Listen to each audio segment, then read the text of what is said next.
questa fiaccolata in onore del grande, grande, sì, forse per larghezza e sommo, è vero, conosce greco antico e latino, sflati 96, affinché possa essere liberato.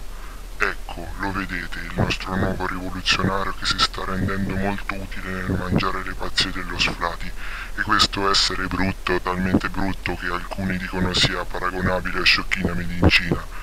Forza, gridate con noi, Sflati libero, Sflati libero, Sflati libero, Sflati libero, perché Sflati vive, Sflati vive davvero.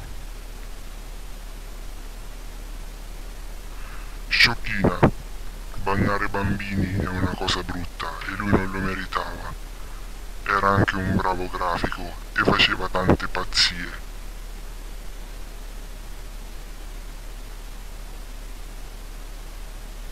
Forum, ribellati al potere del cinese, ribellati al potere del cinese, ribellati al potere del cinese. Sflati deve essere libero.